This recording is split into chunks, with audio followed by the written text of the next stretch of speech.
The first time I realized just how far the HOA Karen would go was the moment I saw the sheriff's cruiser tearing up the gravel drive to my ranch. I had just finished mending the east pasture fence when dust kicked up and 3 black and white vehicles came rolling in like it was a raid. I stood there, confused, hammer in hand, boots muddy, and my loyal dog Rufus beside me growling low. One of the officers stepped out, sunglasses on, hand hovering near his belt, and before I could ask what was going on, he said, "Sir, you're under arrest for trespassing and illegal construction on community-managed property." I blinked, stunned, thinking he had the wrong man. "This is my land," I said calmly. "Been in my family for generations." But he wasn't listening. HOA President Karen Whitmore emerged from her car in a tailored pink blazer, clutching a folder thicker than a phone book. She pointed, shrieked something about zoning violations, environmental disruption, and me being a danger to the neighborhood. The cops didn't question it. I was cuffed in my own front yard, shoved into a cruiser, and carted off like some common criminal. The holding cell smelled like old coffee and injustice. But I wasn't broken, I was furious. One phone call to my lawyer James M.C. Caffrey got the wheels turning. James was a retired Marine turned bulldog attorney, and he knew land law like he knew battlefield strategy. He got me out on bail within hours and started tearing through deeds, permits, and county filings like a man possessed. Turns out, the HOA had filed a quiet petition claiming my ranch's northern acres as community land, never mind that I had original deeds, aerial maps, and surveyor stamps proving otherwise. Karen had bribed a clerk, manipulated local zoning rules, and manufactured complaints from people who didn't even live nearby. She even filed a false noise complaint about a non-existent party just to get code enforcement breathing down my neck. But James and I weren't going to let that slide. We began compiling evidence, audio recordings, falsified reports, even an email thread between Karen and a local developer hoping to grab my land for a planned tennis court expansion. We filed a lawsuit not only to clear my name, but to expose the entire HOA board's corruption. While the legal storm brewed, I went to war the way my grandfather taught Neebe staying calm and documenting everything. Cameras went up. This audio was created with Podcastle.ai. And documenting everything. Cameras went up. Drones flew overhead. I hosted a community barbecue on my front lawn, inviting every neighbor except Karen and her cronies. Slowly, the tide shifted. People who once stayed silent began telling stories of HOA bullying, unfair fines, and intimidation. When court day arrived, Karen strutted in like she was on stage. But when James presented the forged petition and the bribe receipts, her smug expression cracked. The judge didn't just rule in my favor, he ordered the HOA to pay restitution, legal fees, and publicly retract the charges. But I wasn't done. Using a loophole, I acquired the small parcel of land behind the HOA clubhouse, their only vehicle access point. I fenced it, posted signs, and turned it into a private livestock zone. The next HOA meeting was held in a public park under a leaky gazebo. Karen resigned in disgrace a week later. Today, the ranch stands untouched, the HOA board dismantled, and Karen? Well, she moved out of town. Rumor has it she can't drive past a cow without getting angry. Me? I sit on my porch each morning with Rufus, sipping coffee, watching the sunrise over my land. Justice, as it turns out, tastes like fresh air and freedom. But the story didn't end there. See, while I was enjoying my peaceful mornings, James kept digging into HOA activity records. What he uncovered sent shockwaves through the community. Karen had been involved in several shady land deals over the years, most of them targeting older property owners who didn't have the resources to fight back. In a town hall meeting, James presented his findings, and the townspeople erupted. A full investigation was launched by county officials, and within weeks, 2 more HOA board members were facing charges. During that time, I was approached by several neighbours asking if I'd be willing to run for local council to help oversee land use laws and community policy. At first, I laughed it off. Politics wasn't my thing. But after some thought, and a nudge from James and my wife, I agreed to give it a shot. Turns out, people liked my straight-talking, no-nonsense approach. I won the seat in a landslide. My first act? Proposing legislation that protected property rights against HOA overreach. Meanwhile, Karen wasn't done trying to make trouble.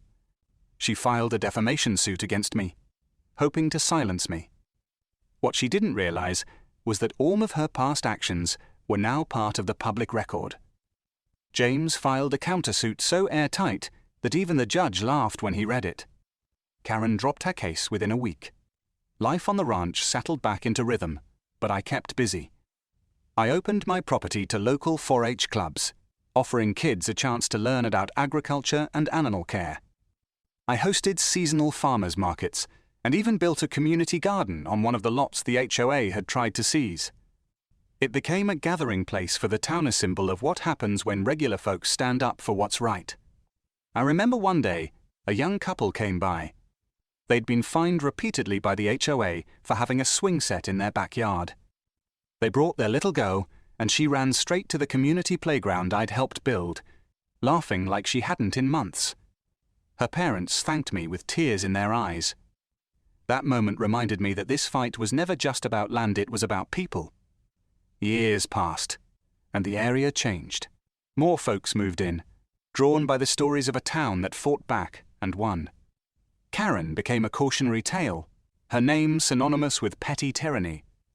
The ranch remained the same: green fields, grazing cattle, and Rufus now, with a bit of grey. This audio was created with Podcastle.ai.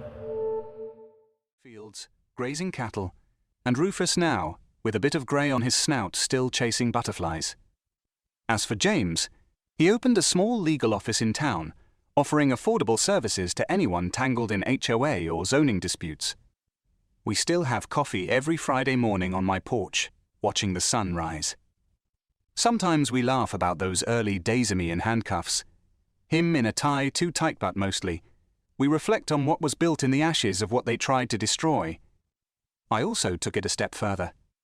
With the growing support from my neighbours and local council members, I pushed to establish a Ranchers' Rights Committee, which became a voice for rural landowners across the county.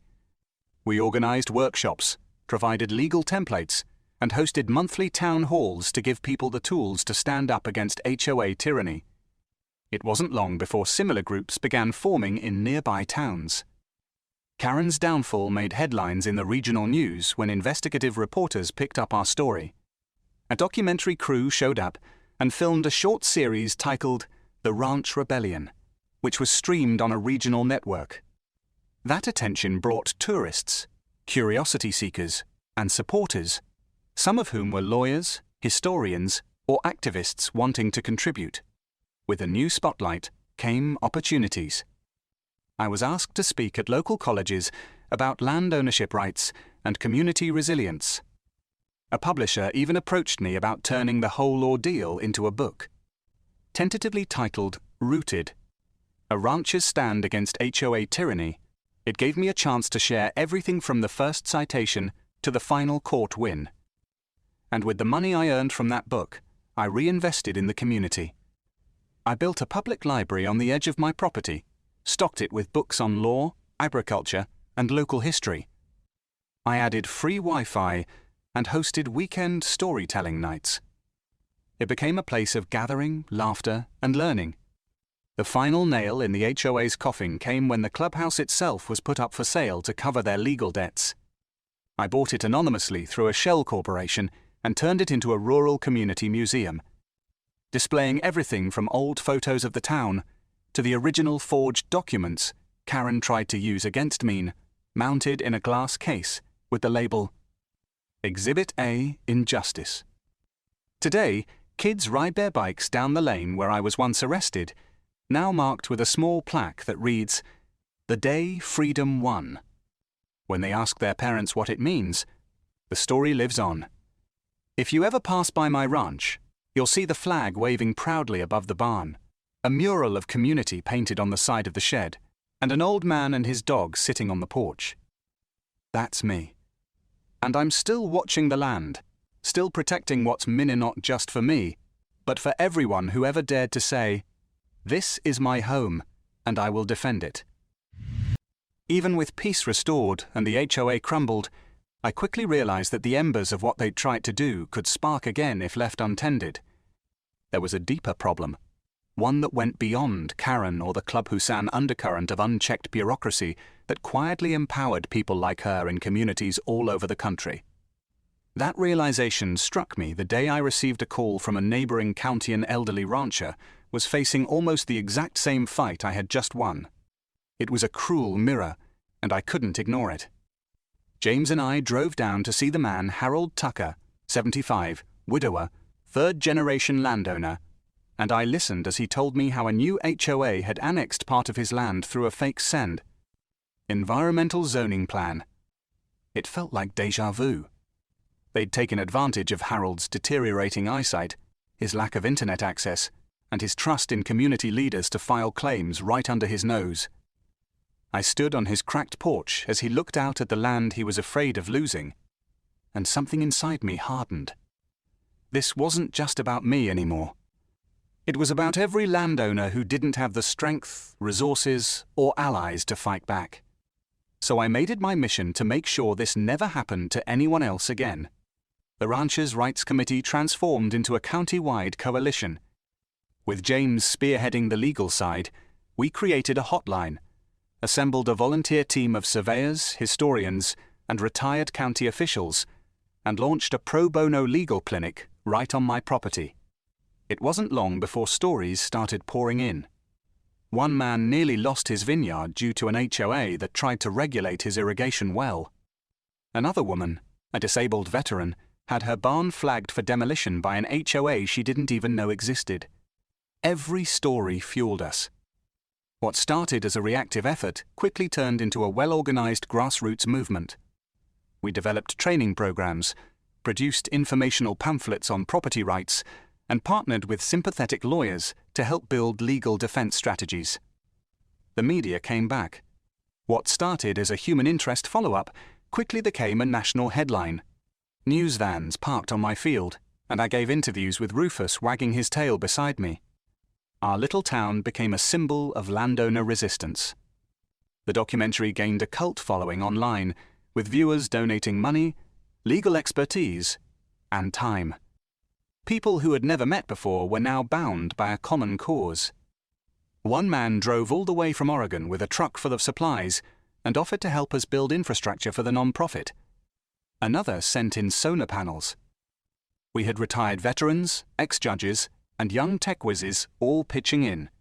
The pressure mounted, and the state legislature took notice. A local representative visited my ranch, walked my land, and heard the whole story. Together, we drafted what became known as the Rural Landowners Protection Act, which proposed statewide restrictions on HOA overreach and mandated transparency in zoning activities. It passed with overwhelming support, and other states began requesting the draft to introduce similar legislation. What started as a personal battle became a statewide revolution. But Karen wasn't done not really. From her new address in a neighboring town, she's starting a blog under a pseudonym, smearing my name and accusing me of being a militia sympathizer and domestic agitator. She even filed an anonymous complaint to the IRS, hoping to get my book earnings and donations investigated. James wasn't surprised. Last gasp of a drowning tyrant, he called it. We responded with the same calm strategy that had worked before paper trails, truth, and community. The IRS audit cleared me completely, and the blog was exposed when one of Karen's own former allies leaked her identity. Her online presence vanished overnight. I never heard from her again. Even then, I made a public statement not to gloat, but to affirm the values we stood for. No personal attacks. This audio was created with podcastle.ai. To affirm the values we stood for. No personal attacks, just an unwavering commitment to fairness and liberty. And so, as fences were rebuilt and fields sown with spring hay, the fight turned into something enduring. We launched a non-profit Landkeepers of Liberty and began printing guides, hosting webinars, and helping landowners across the country. The ranch became our headquarters, and every week brought new calls for help, new allies, and new victories. We hosted quarterly summits where people could meet face-to-face, swap strategies, and share victories. One of the most powerful stories came from a single mom in New Mexico who was facing forced eviction over her backyard vegetable garden. With help from our network, she won her case, kept her home, and now runs a community garden program in her town. We even helped a tribe in Arizona reclaim part of their ancestral land that had been mislabeled as abandoned community acreage. The final piece of the puzzle came one foggy morning when I was walking Rufus near the lake. I spotted an old stake near the edge of the water, barely visible under the grass. Curiosity got the better of me. I dug around it, pulled up a rusted marker and realized it wasn't just old fencing. It was an original boundary post from before the HOA was ever formed. With that, I was able to have the land resurveyed. What we discovered: the HOA's cherished walking path, the one they'd demolished my cabin to build, wasn't even on their property. It was on mine. Ice.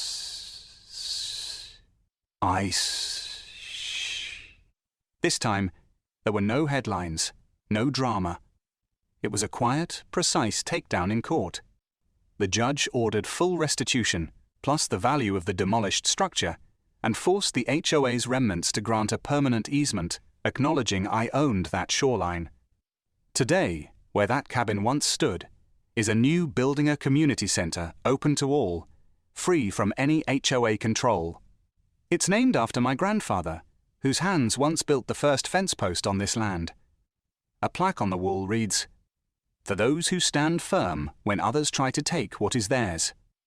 I've learned that land is more than soil and borders. It's memory. It's dignity. And when someone tries to steal that, they're not just stealing acreage, they're trying to erase who you are. The community center became a beacon. We built a small amphitheater for educational lectures, film nights, and debates. Schools began planning field trips to the ranch. One teacher, choked up with emotion, told me that her students finally understood what civic responsibility looked like because of what they'd seen here. It wasn't long before we added a scholarship program for rural youth who wanted to study law or agriculture. James and I were eventually invited to Washington to speak before a Senate subcommittee on property rights. I stood there in my boots and denim jacket, completely out of place among the suits and polished floors, but I spoke from the heart. The room was silent as I explained how the law had nearly failed people like me and how it could still be fixed.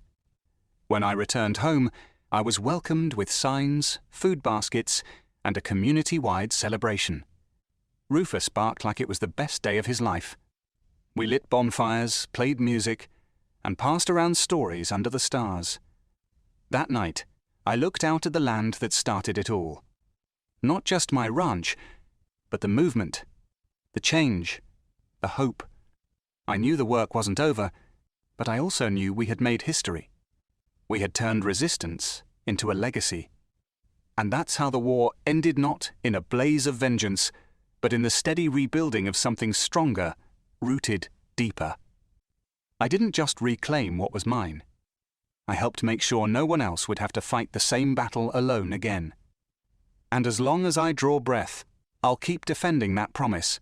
For every rancher, farmer, veteran, and homeowner who dares to say, "This is my land, and I will protect it."